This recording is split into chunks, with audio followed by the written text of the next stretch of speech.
1h34 no Acre. Boa tarde a quem acompanha a programação da TV Gazeta, afiliada à Record TV. Você estava acompanhando o Gazeta Alerta, comandado pelo Astério Moreira.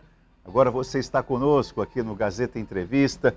O Laércio já vai apertar o biloto, vai mostrar as formas como você pode acompanhar o programa pelo Instagram, pelo YouTube, pelo Facebook, e também eu quero a sua participação pelo 999891042. Eu peço só o bom senso, né? Se você ligar para esse aparelho aqui, para esse número, eu não vou poder lhe atender, porque eu estou aqui conversando com o Adailton Cruz. Porque quando a gente coloca esse número, a impressão que dá para muitos de vocês é que tem uma pessoa na produção atendendo, né? Mas não é não. Acredite, é esse número aqui. Então eu não vou poder lhe atender. Eu quero que você participe por meio do WhatsApp, colocando o seu nome, colocando o seu bairro ou a sua cidade. Porque o que nós vamos conversar aqui é algo que tem interesse para todo mundo, né? Porque vamos conversar sobretudo sobre saúde pública. E isso é um ponto de destaque do mandato do Adailton Cruz na Assembleia. E ele traz um ponto de debate bem interessante. Guarda relação com o quê? Você pode apertar o biloto aí, Lala? Por gentileza? Guarda relação com o quê? Guarda relação com esse instrumento da gestão que é a terceirização. Serviços públicos de saúde sendo terceirizados. O que diabo é isso, terceirizados? O governo assina um contrato com uma empresa para prestar um determinado serviço. Isso já acontece. Isso precisou do aval do parlamento. Isso não foi um capricho do governante. Não, para que esse contrato possa ser assinado, foi necessário que o parlamento autorizasse por meio de uma lei, por meio de lei, correto? E isso não foi feito, não foi nem agora na gestão do Gladson Cameli. Isso, se a memória não me falha, iniciou, como dizemos aqui no Acre, de com força, na gestão do Tião Viana. Não sei se foi, mas o Adailton vai me corrigir. Se foi antes, se foi na do Binho, se foi na do Jorge, mas que eu me lembre, foi de com força mesmo, isso ficou presente na agenda pública, com todas as polêmicas possíveis, na gestão de Tião Viana. Não sei se estou cometendo algum erro. Mas o que eu quero dizer com isso? O que eu estou querendo dizer com isso? Que a terceirização, ela não importa se o governante é de partido de direita, de esquerda, de centro. A terceirização, ela se integrou à agenda da gestão pública, da administração pública brasileira. E eu tenho, sinceramente, algumas desconfianças em relação a essa terceirização. Falei, inclusive, isso ontem no Gazeta em Manchete, um comentário que fiz.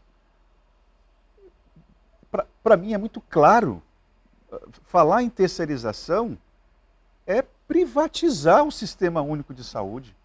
Na prática é isso. O cidadão parece que não sente no bolso diretamente, mas ele já pagou aquilo ali. Nós estamos pagando aquilo ali 2, 3 vezes um mesmo serviço. Então, e o que o Adailton vem trazendo de novidade? Ele vai falar. Tem um projeto de lei que vai colocar, digamos assim, algumas etapas para serem vencidas até que efetivamente se formalize a terceirização. Digamos que esse projeto de lei vai colocar obstáculos. E tem um obstáculo, ele vai detalhar, um obstáculo mais à frente, que tem a figura do Conselho de Saúde, que vocês vão ver que me parece que o Conselho ele está mais agigantado do que nunca, o Conselho Estadual de Saúde.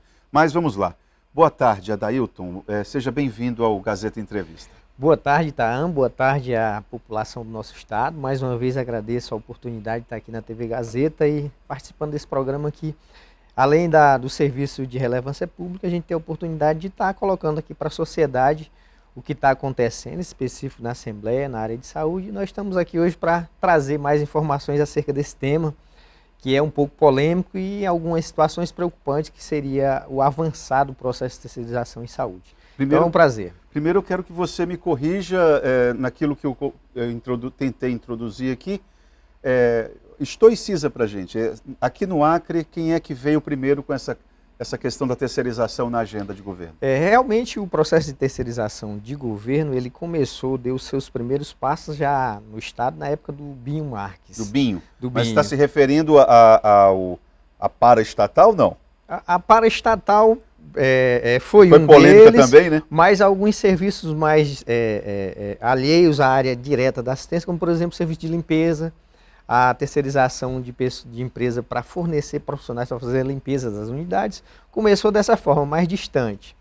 E aí com o governo do Sebastião Viana, esse processo avançou muito, não só nessa área, mas também na parte de apoio diagnóstico, com o serviço aí de diagnóstico na parte de imagem, ressonância, tomografia, todo praticamente terceirizado, aporte laboratorial, e depois avançou ainda mais na parte de neurologia, contratação de empresas para fornecer serviços neurológicos para o Estado, e ainda no governo Sebastião Viana, esse sinal se fortaleceu muito com a terceirização do Hospital Regional do Juruá, que foi uma unidade construída com recursos públicos, equipada com recursos públicos, e foi repassado para a empresa, a Associação Nossa Senhora de Saúde, a ANSAL, para que ela gerencie e faça toda a prestação de serviço.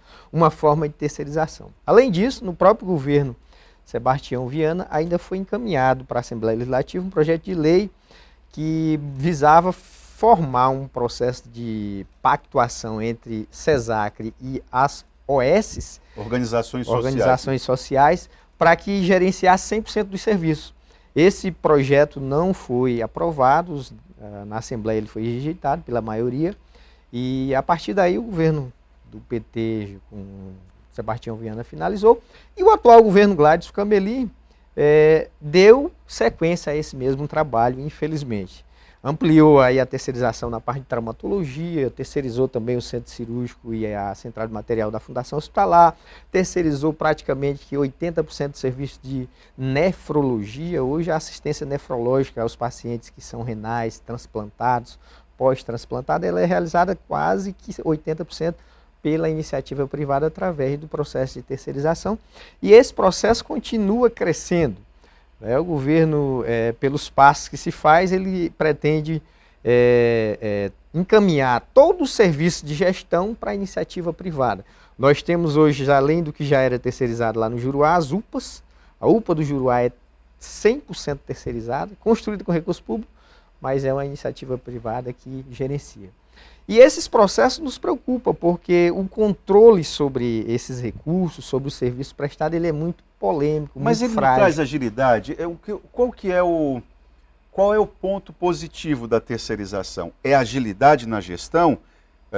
A empresa ela compra um equipamento ao preço que ela quiser, ela demite ou ela contrata na hora que ela quiser. Esse é o ponto positivo? Os pontos positivos que eu entendo que deveriam ser seria ampliar a oferta de serviço, ter mais serviço para a população com mais qualidade e que esse serviço tivesse a sua garantia da integralidade. No entanto, quando se passa o recurso para essas empresas, na sua grande maioria elas não conseguem manter esse serviço, essa oferta de serviço de forma contínua. Os recursos ficam a critério delas, não tem um controle do que é feito isso. A gente tem inclusive denúncias de empresas aí que fazem serviço terceirizado na área de ortopedia e neurologia, que cobram por cirurgias que nunca foi feita, que paciente que nunca nem entrou na unidade. Isso acontece aqui no Acre? Acontece no Acre, essas denúncias. Essas empresas cobram por um serviço que não prestaram? Exatamente. Então é dinheiro que está sendo perdido. É recurso que vai fazer falta para o remédio, vai fazer falta para uma cirurgia, vai fazer falta para os pacientes. Então, de uma forma geral, eu entendo que o processo de terceirização ele é danoso para o trabalhador, porque fragiliza. O vínculo entre o trabalhador e a empresa ele é muito frágil, eles demitem a hora que quer, serve de cabide de emprego, um político X ou Y está indicando um amigo para estar lá trabalhando. e não tem essa estabilidade e, acima de tudo, não dá o retorno que deveria dar, porque se desse, nós não tínhamos problema, por exemplo, na área de imagiologia, de exames, porque é 100% terceirizado, mas para você fazer uma endoscopia, fazer uma ressonância, é a maior dificuldade do mundo. Deixa eu só colocar aqui uma observação. Quando você fala que traz insegurança e instabilidade para o trabalhador, você está se referindo ao trabalhador da saúde. Da saúde. Que está ali empregado naquela... Porque quando você fala trabalhador, alguém pode estar ouvindo assim, lavando louça, e pensar que você está falando em relação ao trabalhador que vai lá ter o serviço de saúde. É para o trabalhador da empresa, que presta o serviço de saúde. Esse vínculo é muito frágil, porque eles atrasam os serviços, pagam salários pífios, porque o objetivo é ter lucro. Então, quanto mais mão de obra barata tiver, mais lucro. E o objetivo maior é esse. Enquanto o governo tiver esse olhar de que entregar para a iniciativa privada será o melhor, aí a população que vai sofrer com a iniciativa privada, o que eles querem é lucro. Se eles não tiverem lucro, eles vão embora. A qualidade do serviço fica em segundo plano. Se ficasse em primeiro, até, mas não fica. Bom, infelizmente. Eu queria entender em que esse projeto de lei a tua equipe jurídica está elaborando o texto, isso deve ser avaliado pelas comissões na Assembleia. Queria entender de que maneira que esse teu projeto de lei melhora essa rotina.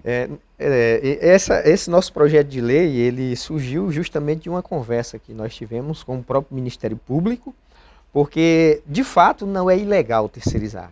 Não é. A Justiça já se manifestou acerca disso, o Supremo, mas para você terceirizar serviços de áreas afins direta da saúde, você tem que ter alguns critérios que tem que ser seguidos. Um deles é você ter um estudo de viabilidade econômica, você mostrar para a sociedade e para a estrutura de gestão de que terceirizando aquele serviço vai ser mais econômico e terá mais qualidade no serviço. Esse é um ponto que a administração tem que obedecer. O outro é que essa pretensão de terceirizar, ela esteja estabelecida na programação anual de saúde e no plano plurianual. E terceiro ponto é que o controle social, que é a união das entidades que formam o Conselho de Saúde, ele tenha conhecimento e aprove esse tipo de contratação. Porque a Lei Federal 8.142, que regulamenta o controle social na saúde, determina isso, que a população tem que conhecer e aprovar qualquer política pública, seja de contratação ou oferta de serviço. Se o Estado não seguir esses passos, fazer o estudo de viabilidade econômica, se não inserir isso na programação anual, no plano plurianual e não submeter isso ao Conselho Estadual de Saúde, ele está se omitindo do que a legislação pede, do que os próprios tribunais recomendam e deixa o processo menos transparente, porque o controle social não tem acesso, não vê quanto será de recursos, quais os serviços oferecidos, quais os profissionais que nós vamos ter, quais os benefícios para a população, e isso fica em segundo plano. Então, o nosso intuito com esse projeto de lei é tornar obrigatório que todos os processos licitatórios de terceirização na área de saúde, eles sejam encaminhados à Assembleia Legislativa para que a Assembleia aprecie e aprove, juntamente com o plano, estudo de viabilidade econômica e com a inserção no plano plurianual e, posteriormente, seja também encaminhado ao Conselho Estadual de Saúde para que o Conselho